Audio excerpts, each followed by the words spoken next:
Então, pessoas, precisamos tratar hoje de talvez o maior dos eixos temáticos de todos os tempos. Tão grande, tão amplo, tão transversal, que eu posso considerá-lo como talvez o primeiro macroeixo necessário para o desenvolvimento da redação, considerando que 100% dos temas do Enem tem vínculo com pautas minoritárias e, com certeza, a grande maioria dos temas nos vestibulares e nos concursos também tem conexão com ele. Então, entender sobre minorias sociais e a forma como elas são tratadas do ponto de vista social e político define, basicamente, quase todas as redações que você for escrever na vida. E é uma das primeiras grandes formas de você organizar uns bons coringas para colocar no bolso, algumas boas matrizes e teses que você vai aproveitar para a maioria das redações e garantir argumentação forte, consistente e inquestionável. Para hoje, eu acho que para esse macroeixo, nós podemos começar com 5 teses ou 5 argumentações fundamentais para você começar a desenvolver e a partir delas você vai me contando, vai me informando se você quer mais, quer que eu expanda, já que se trata de um macroeixo, nós podemos realmente tornar maior bagagem de repertório aqui dentro para desenvolver para os outros temas, não é? Eu fico esperando o seu feedback a respeito. Vamos lá? Acho que a primeira coisa que a gente tem que fazer, antes de avançar sobre qualquer coisa, é entender o que são minorias. Quase que eu escrevo um microeixo, hein? O que são minorias e por qual razão essas pautas minoritárias acabam sendo tão importantes para as redações. Bem, minorias não são necessariamente grupos pequenos. São grupos, na verdade, de pouca representatividade ou de pouco valor social. Quando eu digo de pouca representatividade ou de pouco alcance legal, significa que esses grupos nem sempre têm apoio de políticas públicas, apoio do governo ou mesmo o apoio da legislação para viverem de forma digna, para viverem de forma, no mínimo, cidadã e para que não sejam vítimas de violência, de segregação, de discriminação e de desigualdade. Há muitos grupos na formação dessa sociedade, já que a nossa sociedade é extremamente heterogênea, de grupos que não têm grande cuidado político ou que não recebem grande incentivo legal ou políticas públicas para que existam de forma cidadã e justa. Nas pautas mesmo do Enem já vieram vários desses grupos minoritários. Crianças são consideradas grupos minoritários, alvo de violência, de educação de baixa qualidade, de negligência, né? Já apareceu algumas vezes. Mulheres, pessoas negras, pessoas indígenas, que mais são grupos minoritários já apontados pelo Enem, hein? Nossa, já foram tantos. Pobres, né? Pessoas de baixa renda, já veio alguma coisa sobre trabalho escravo e semi-escravo no Brasil. Então, sempre há grupos que não recebem a atenção que deveriam e que precisariam de muito mais cuidado da iniciativa pública para que existissem de forma minimamente justa. Algumas pautas o Enem ainda não explorou e nós esperamos que venham em algum momento. Já vimos explicitamente alguns grupos minoritários explorados, outros não. A questão racial já veio, a questão religiosa já veio, minorias religiosas já foram exploradas. A pauta da mulher já apareceu 2 ou 3 vezes, se eu não me engano. A questão da criança, do eixo criança, já apareceu umas 4 vezes. Enem adora desenvolver matrizes envolvendo criança. Que mais que já veio, hein? A questão da desigualdade, da pobreza, né? Os mais pobres como pauta já vieram. Então, já temos aí alguns grupos já bastante explorados e nós esperamos em próximas edições do Enem e na maioria das provas pelo país, outros grupos igualmente explorados para temas, né? Como é a questão da pessoa indígena, que ainda não veio no Enem, já veio em vários vestibulares, a questão das comunidades LGBTQIAP+, já apareceram vez ou outra em provas de vestibular e de concurso, no Enem ainda não.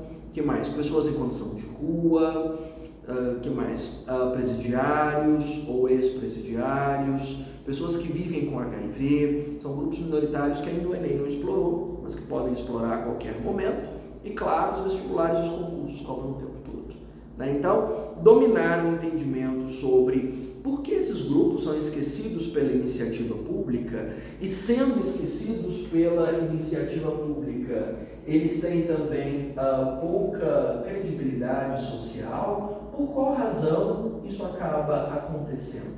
É uma questão histórica? É uma questão comportamental? Então, entender e justificar isso ajuda bastante a organizar matrizes argumentativas infalíveis para todas as redações. Vamos à primeira e a mais fácil, a mais coringa de todas? Eu acredito que a matriz mais coringa de todas para tratar qualquer questão que diga respeito a minorias desse Brasil está relacionada à própria legislação, já que eu estou contando para você que minoria significa pouca representatividade. Legal? Então, o que aconteceu com a lei que não conseguiu garantir cuidado, proteção ou dignidade para alguns grupos na formação desse país? Recentemente, numa discussão de história que eu fiz com você, eu cheguei a mencionar que o processo de redemocratização do Brasil, embora tenha sido extremamente inspirado em princípios de cidadania, de justiça social, de igualdade e equidade, na prática não foi necessariamente assim. Então, nós temos uma redemocratização que é inspirada nesses valores, mas não executada com esses valores. A inspiração e a execução, infelizmente, não combinaram entre si. Ou seja, nós elaboramos uma lei que realmente estivesse ancorada nos princípios de proteção aos grupos minoritários, mas que na prática não funcionou tão bem assim.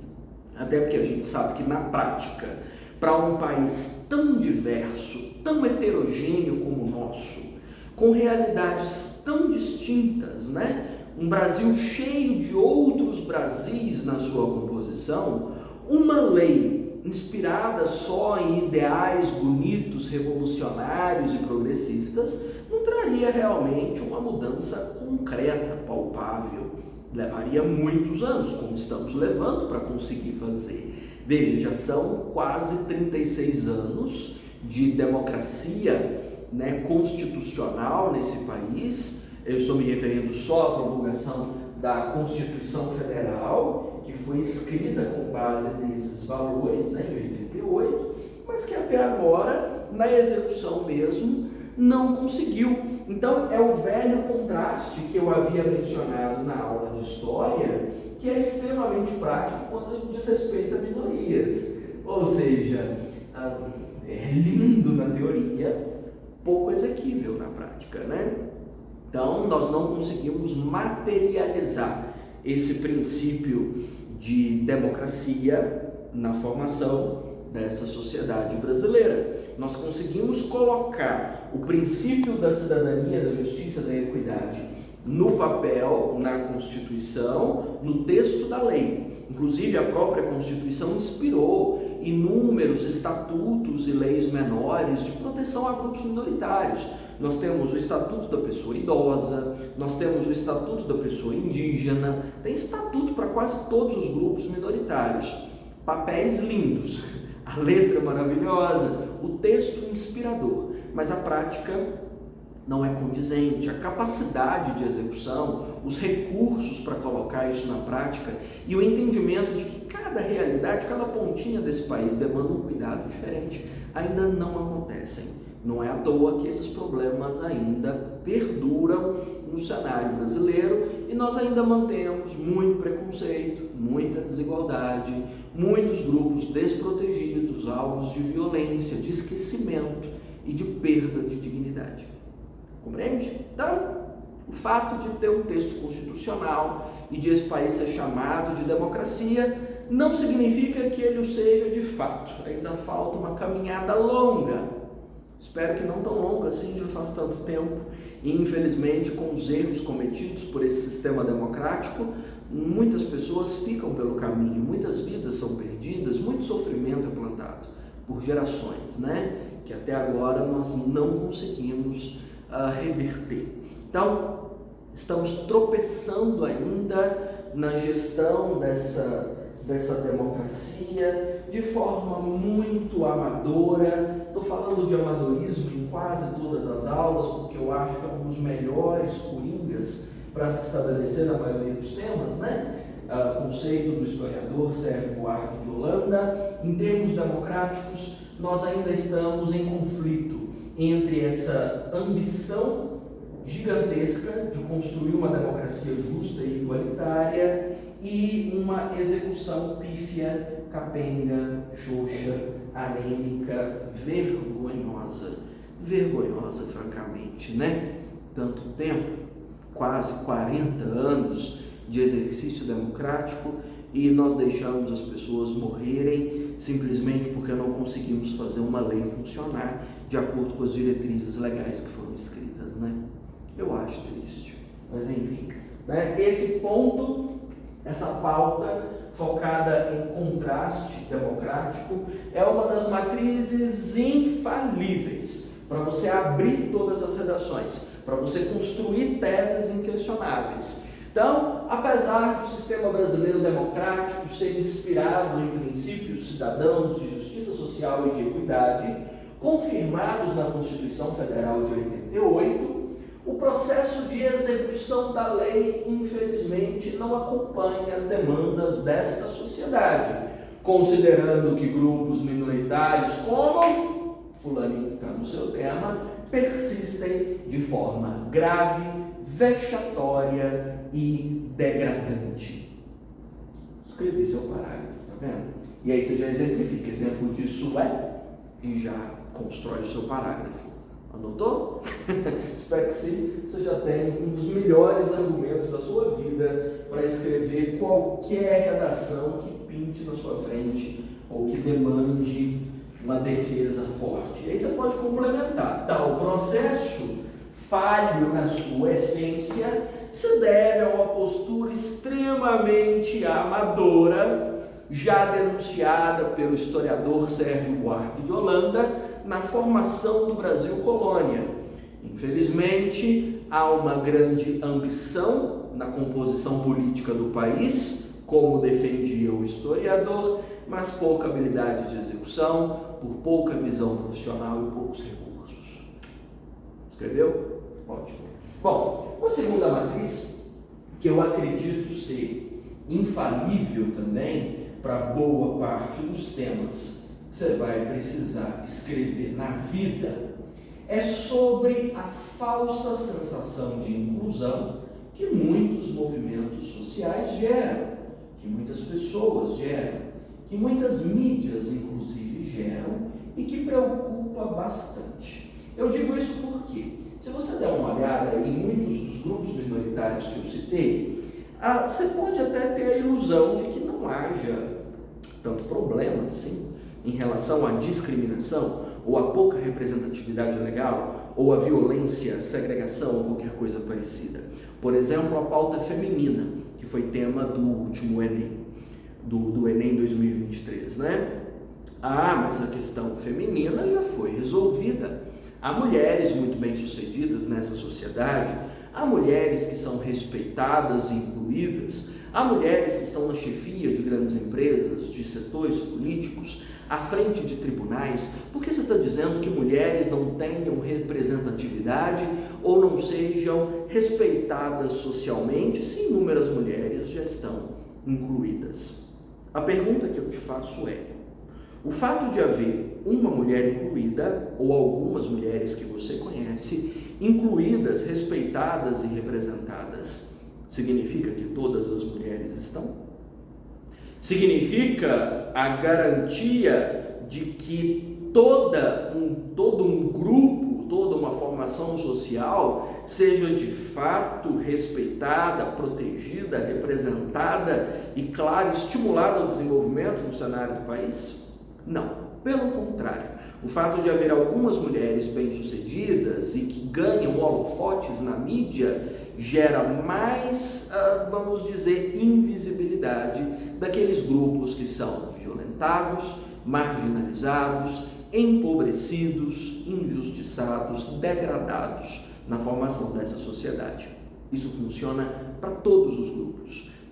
Em todos os momentos, nós elegemos símbolos, tokens, né, que acabam representando uma ilusão de inclusão. Então, nós vivemos isso o tempo todo em todos os grupos.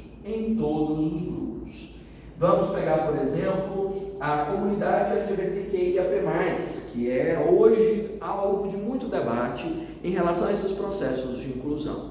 Se você conversa com as pessoas à sua volta, a maioria vai dizer, mas esse problema já foi resolvido.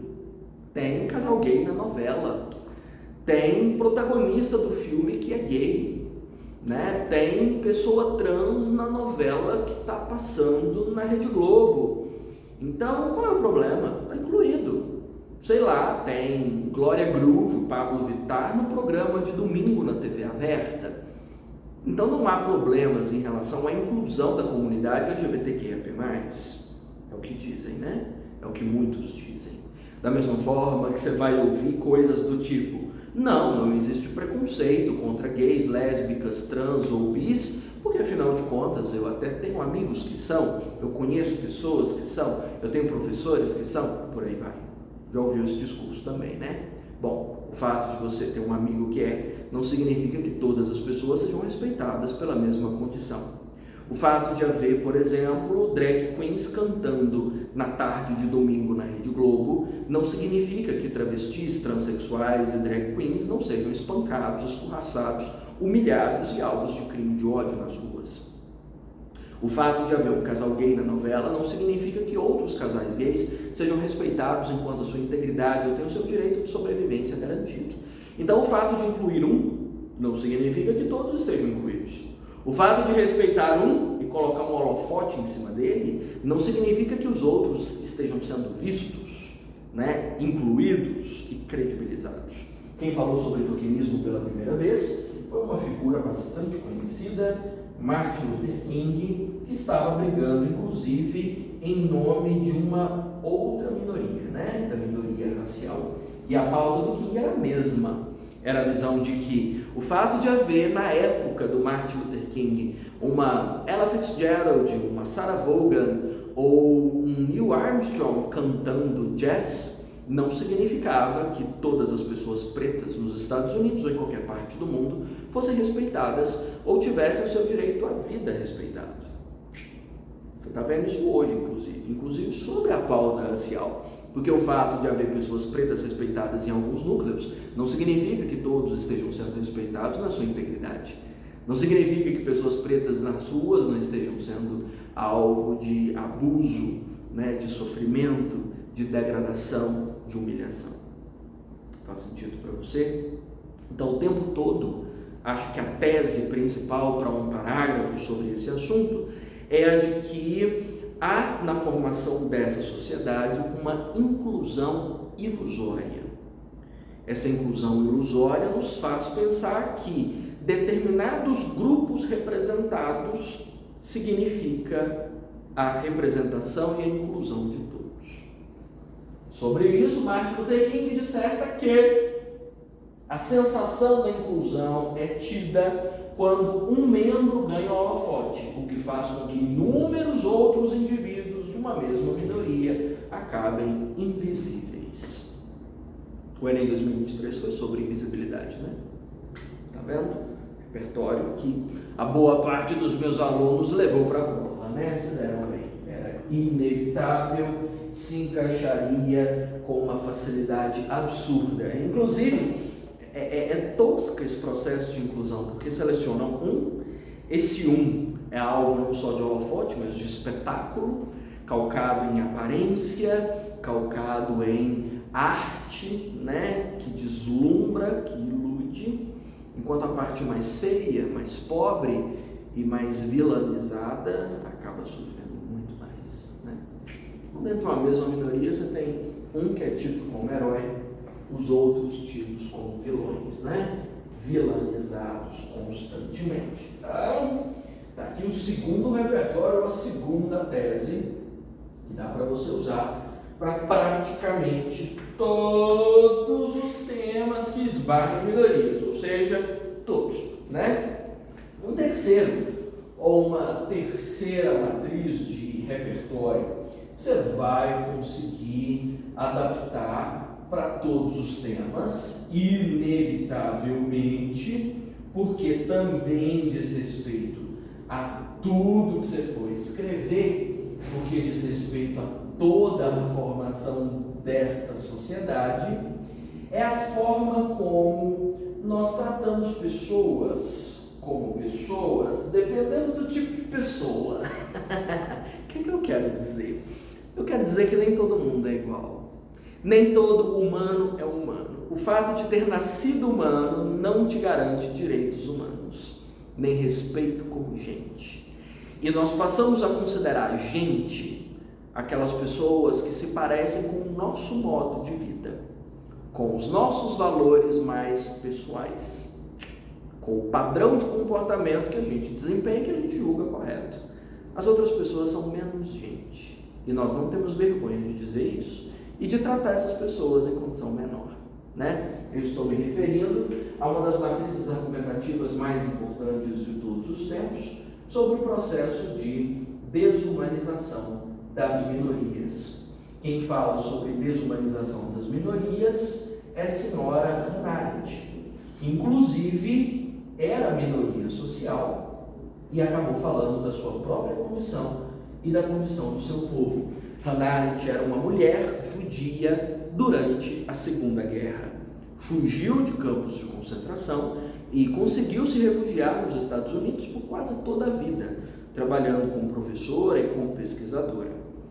E Hannah Arendt comenta sobre como é a condição de refugiada e de mulher judia num país, né, visivelmente de maioria cristã, ou pelo menos protestante, e que, vamos dizer, não a considerava igual, não a considerava gente da mesma forma. Porque, tendo ela outro padrão de comportamento, afinal, ela era uma mulher alemã judia, o fato de ser alemã já, vamos dizer, gerava olhos torcidos, né? Judia mais ainda, outra religiosidade, outra nacionalidade.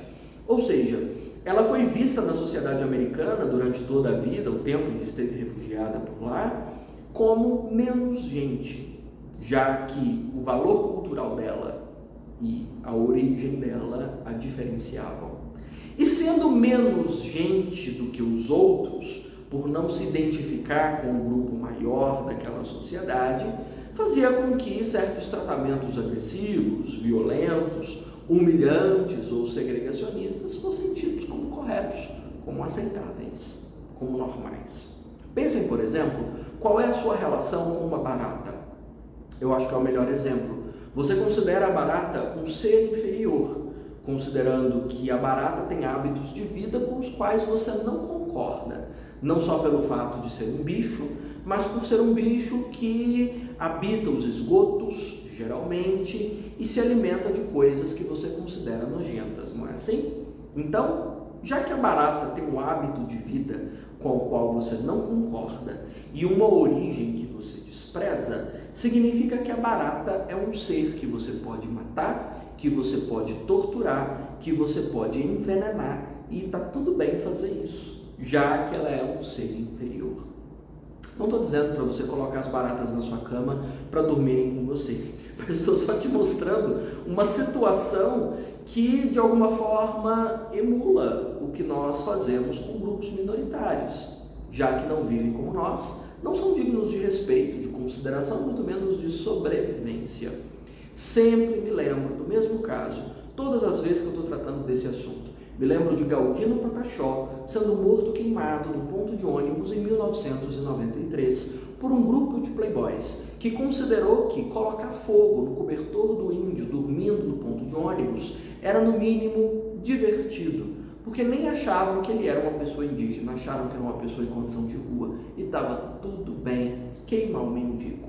Inclusive, esses rapazes que fizeram essa brincadeira bem-humorada de assassinar um homem com fogo, né, sendo queimado enquanto dormia no ponto de ônibus, hoje são policiais aprovados em concurso público, celebrados por nosso sistema de segurança pública. Por quê? Porque a nossa sociedade simplesmente aplaude esse tipo de comportamento, porque desumanizar as minorias faz parte da nossa cultura já. Nós nos comportamos assim. Veja que o genocídio contra comunidades indígenas desde 1532 não é considerado um grande problema. Nós nem nos sensibilizamos, porque a pessoa indígena já é considerada menos gente, considerando que ela tem outros hábitos de vida, que ela vive de uma outra forma, tem outra cultura, portanto não merece nem direito à vida.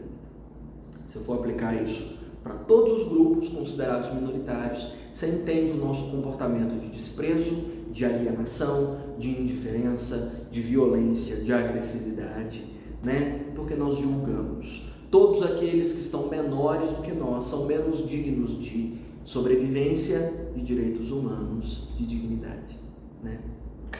Pesado, né? Eu acho pesadíssimo. Então, significa que isso é uma explicação para a forma como nós lidamos com grupos minoritários mundo afora, para qualquer tema, a forma como nós perpetramos violência contra aqueles considerados menores do que o grupo mainstream, do que o grupo predominante.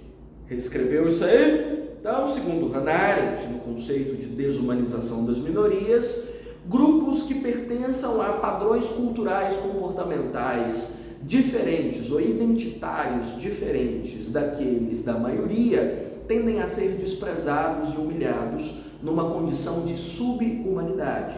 É a mesma subhumanidade que permite a segregação, a violência e o questionamento do direito à sobrevivência. Isso se aplica a qualquer grupo minoritário que você for escrever na vida. Todos nós somos tratados assim enquanto minorias. Todos nós. E nós sentimos o julgamento de inferioridade dos outros, a ponto de os outros considerarem que atos de violência contra nós não doem, ou se doem, é como se fôssemos baratas, né? Bom, para além da desumanização das minorias, eu creio que eu preciso trazer um argumento específico sobre a maior das minorias dessa sociedade, ou a mais segregada, que acaba sendo pauta de praticamente todo debate que envolve minorias nesse país. Te pergunto, nesse país, para se gerar preconceito, o problema é ser preto ou o problema é ser preto e pobre? Um segundo para responder, Dora Aventureira. No Brasil, o problema é ser gay ou o problema é ser gay pobre na rua? Um segundo para você responder. No Brasil, para ser segregado, o problema é ser mulher ou o problema é ser mulher e pobre na periferia? Um segundo para você responder. No Brasil, para você ser segregado, o problema é você ser, né, posso usar ex-detento nesse caso, porque todos são pobres, considerando, no caso, os grupos mais segregados, né? Já respondi a minha pergunta. O problema é a pobreza.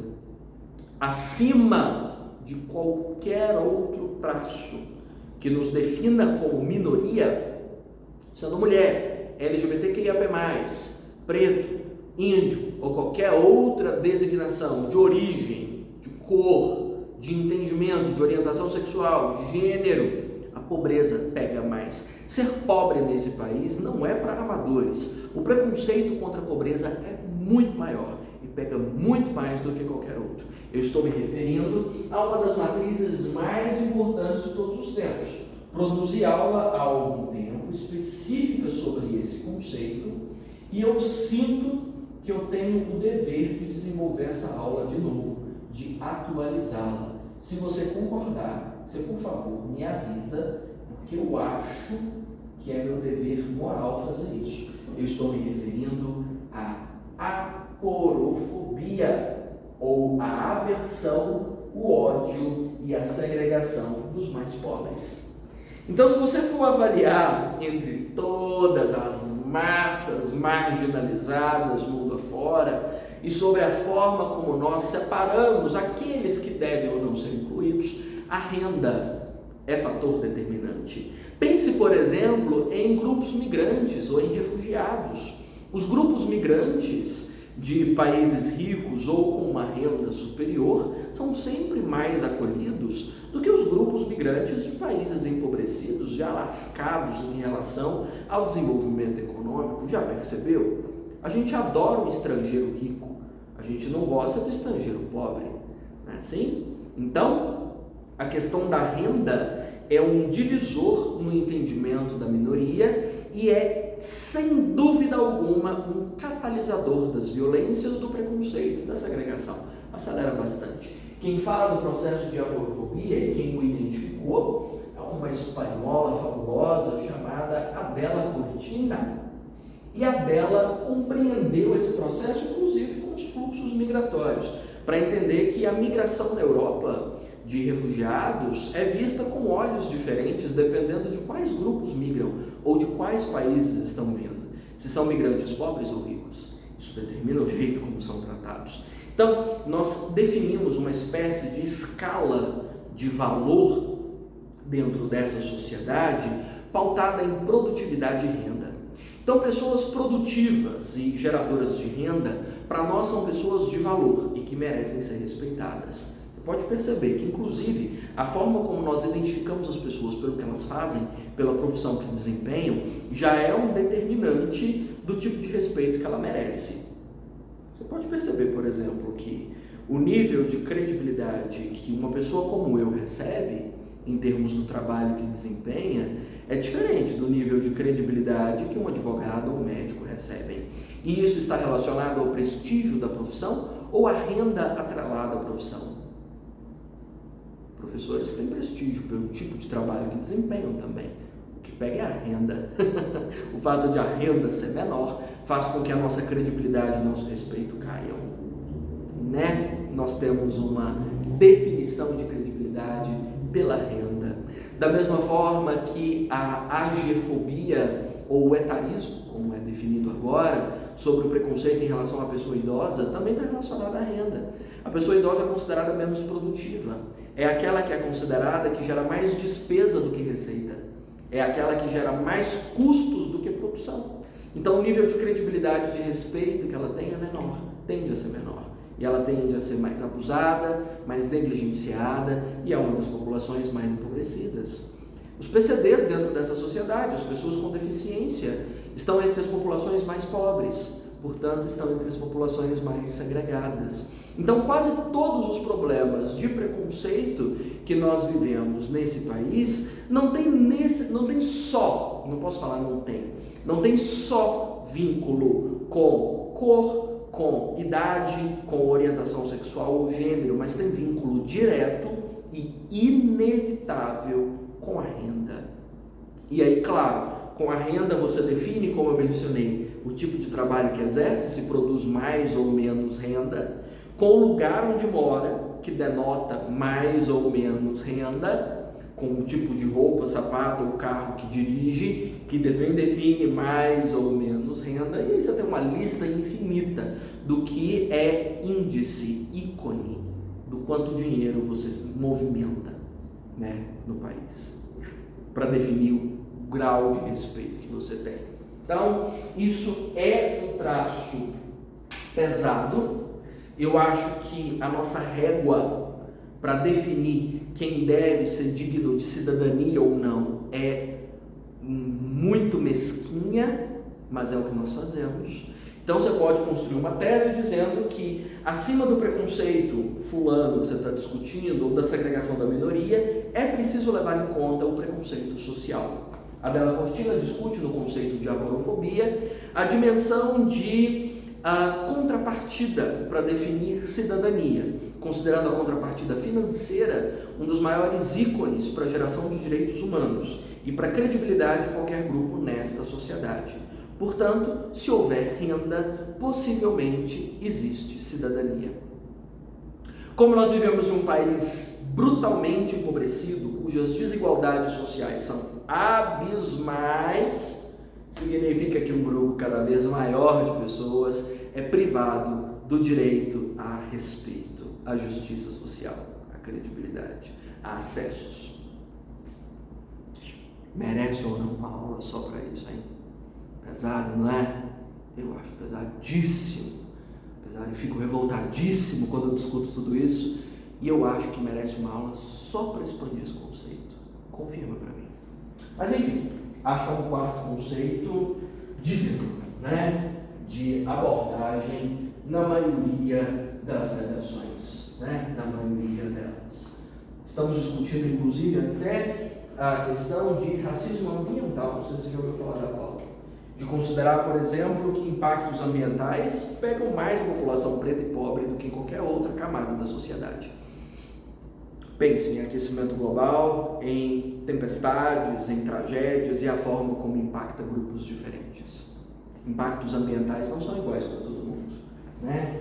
Então, pesa demais. Bom, para além disso, acho que um quinto argumento que eu não posso deixar de citar de maneira alguma, dada a relevância para praticamente todos os textos, todas as abordagens que você vai construir na sua vida, considerando o peso do conceito para a nossa composição de sociedade, e não só para minorias, mas para qualquer margem de argumentos que a gente for produzir, é a forma como a gente se acostuma, a forma como o hábito neutraliza o impacto. Já percebeu?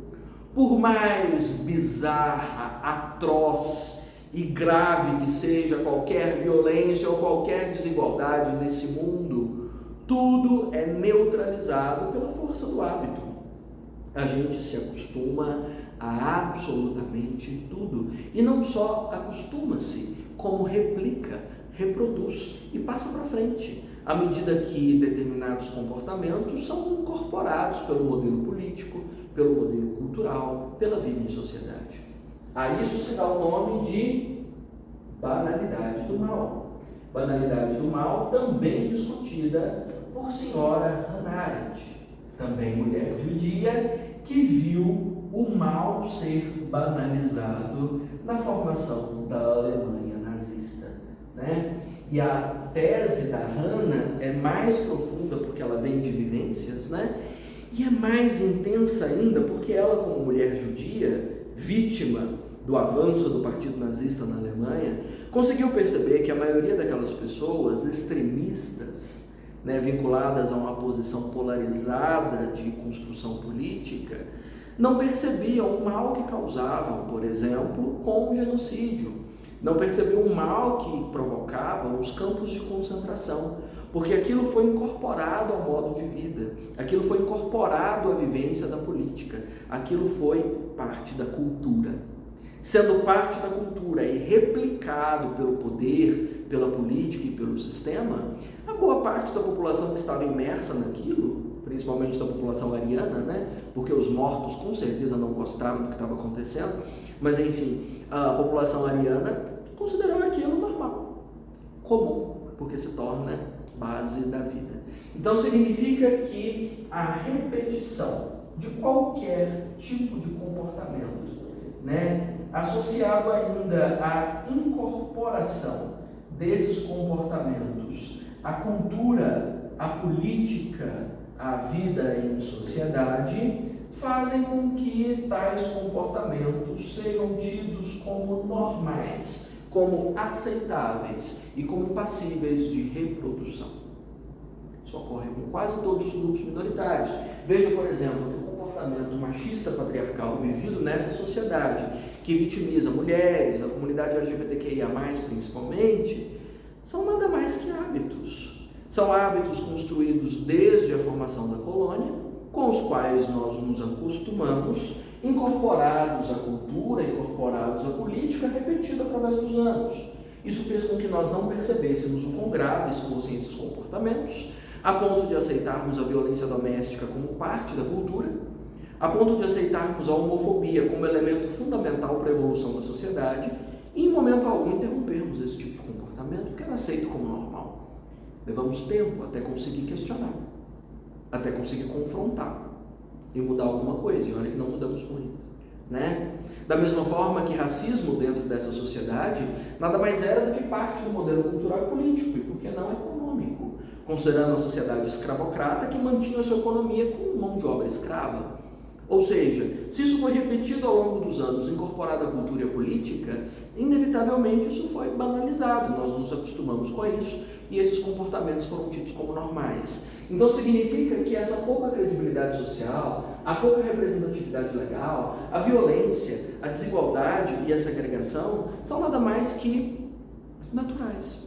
Inclusive nós desenvolvemos para tudo isso aqui o que Dubois chama de dupla consciência. E eu adoro esse conceito, porque para mim faz muito sentido, pela forma como nós enxergamos grupos de forma diferente. Né? Como nós já entendemos, por exemplo, que uma pessoa preta está apta ao crime e uma pessoa branca apta à inocência. Dupla consciência, dupla percepção. Ou desenvolvemos várias percepções de realidade condicionadas à cultura. De que esperar das pessoas, a própria construção do preconceito. Forte, né? Então, 5. Foi 5, não foi? 5 grandes teses infalíveis para qualquer tema que você for produzir. O maior e o mais importante dos macro-eixos a serem discutidos vai valer para praticamente todos os seus textos. O que eu recomendo? Repita. Todo texto, tenta pôr. Todo texto, tenta colocar. Escolhe um que você gostou mais, ou dois que você tenha gostado mais, e vai testando. Bom, vou tentar aqui. Vou tentar aqui de novo. Vou tentar aqui de novo. Até que você escreva de um jeito que combine para a maioria dos textos e consiga replicar isso para todas as suas redações.